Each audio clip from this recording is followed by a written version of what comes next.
Lecture 1 class 12 physics chapter first electric charges and fields. देखिए सबसे पहले हम बात करेंगे यहाँ पे चार्जेस के बारे में। चार्जेस कितने टाइप्स के होते हैं?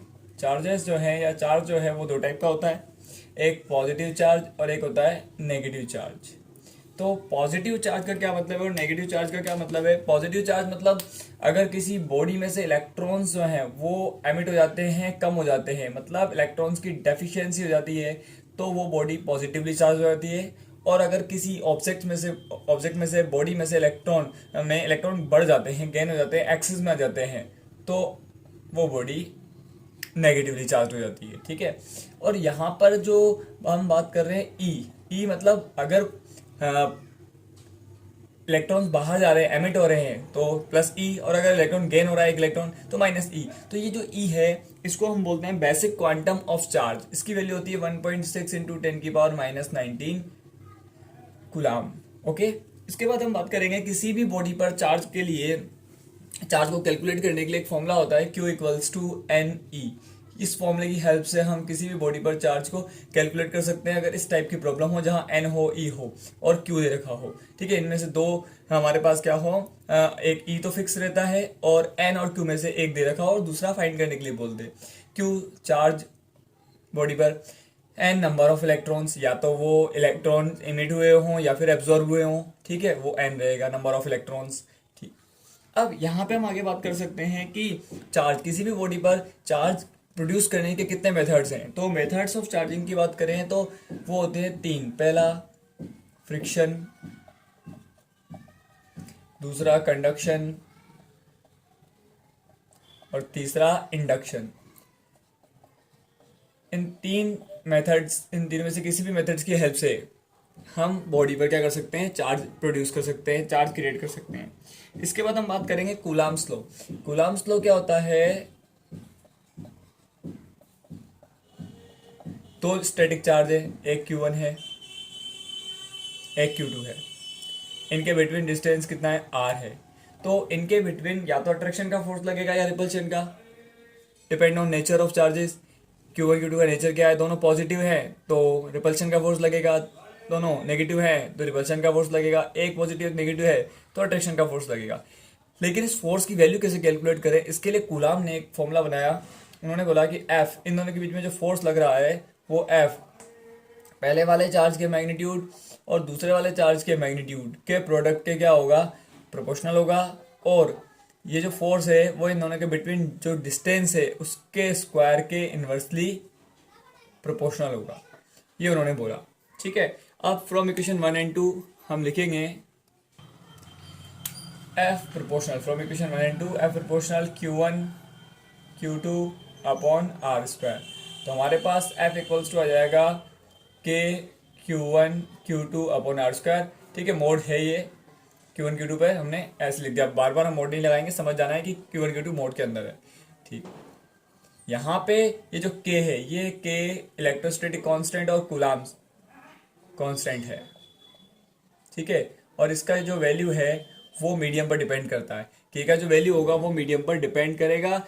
इस वजह से हम K की वैल्यूज की बात करेंगे मीडियम में भी और फ्री स्पेस में भी। वैल्यू ऑफ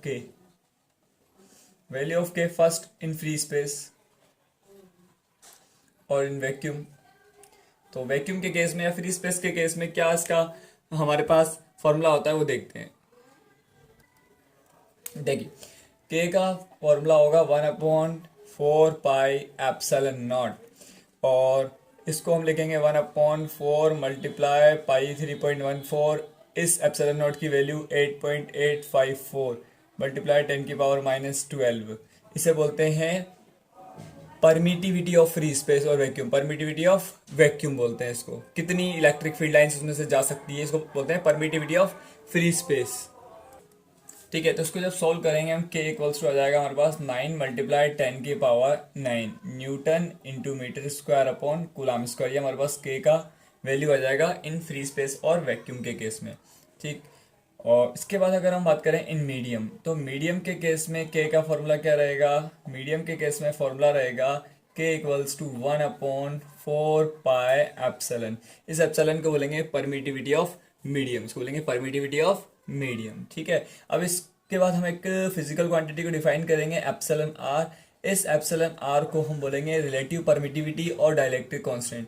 ये होता है epsilon upon epsilon naught, epsilon upon epsilon not, जिससे फिर ये हो जाएगा, इसको क्रॉस मल्टीप्लाई करेंगे तो एप्सिलॉन आ जाएगा epsilon naught multiply by epsilon R. ये एप्सिलॉन की वैल्यू हम पुट कर सकते हैं यहाँ पर, इस जगह पुट कर सकते हैं और के का फॉर्मूला बना देंगे इन मीडियम के केस में। देखिए, तो मीडियम के केस में के का फॉर्मूला क्या बना, 1/4 pi epsilon naught epsilon R. ये बन गया के का हमारे पास फॉर्मूला बन गया। ठीक, अब इसके बाद हम बात कर सकते हैं यहाँ पर कि एफ वी और एफ एम में क्या रिलेशन होता है। Relation between F V and F M. F V का मतलब दो चार्ज हैं, है ना, Q1 Q2। पहले वो फ्री स्पेस में रखे हुए, मतलब उनके बीच में एयर या फिर वैक्यूम है Q1 Q2 के बीच में। तो जो फोर्स लग रहा है वो क्या होगा, वो फोर्स होगा एफ वी। ठीक है, वो फोर्स क्या होगा, एफ वी होगा। अब आपने मीडियम फिल कर दिया, मीडियम फिल करने के बाद जो फोर्स होगा वो चेंज हो जाएगा।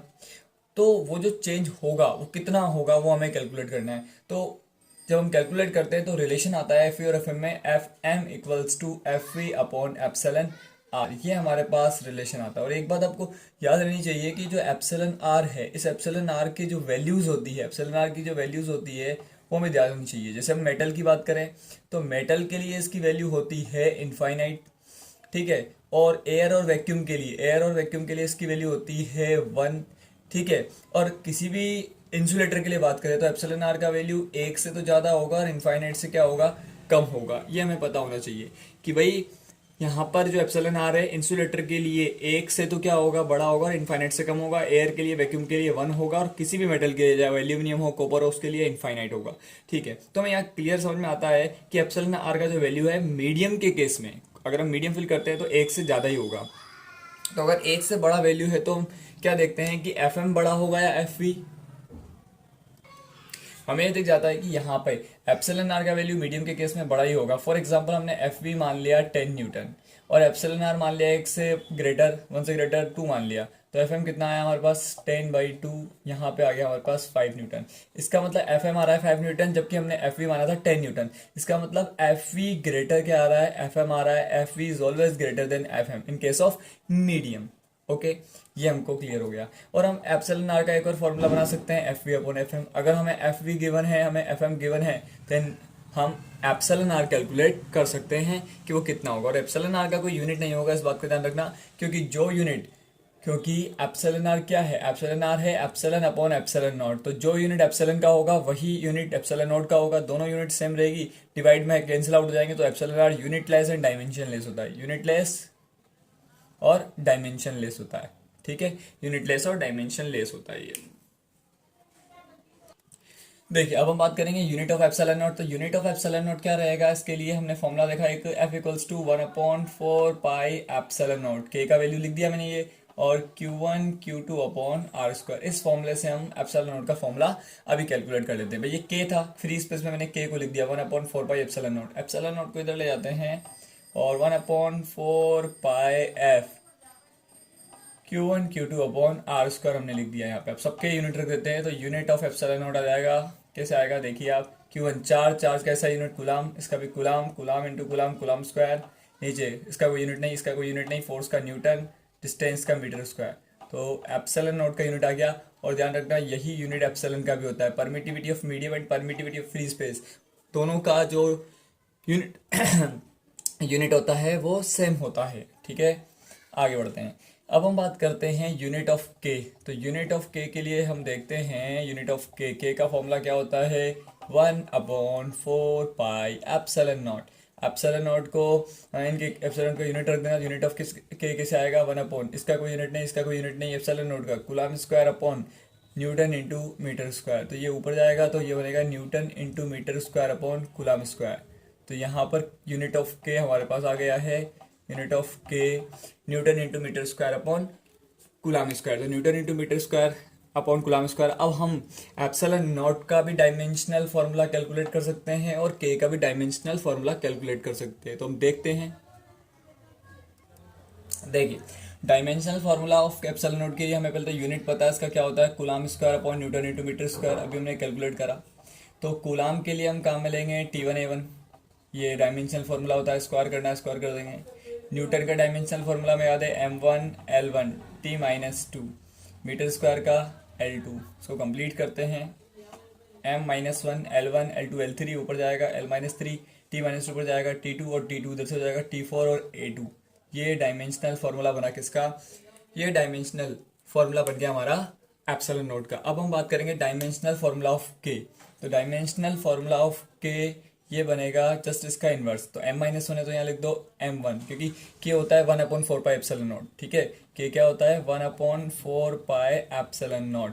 ठीक, तो इसका उल्टा करना है। जस्ट इसका अगर आप डायमेंशनल फार्मूला लिख दोगे एप्सिलॉन नॉट का और उसको ऊपर ले जाओगे तो सेम के का डायमेंशनल फार्मूला आ जाएगा।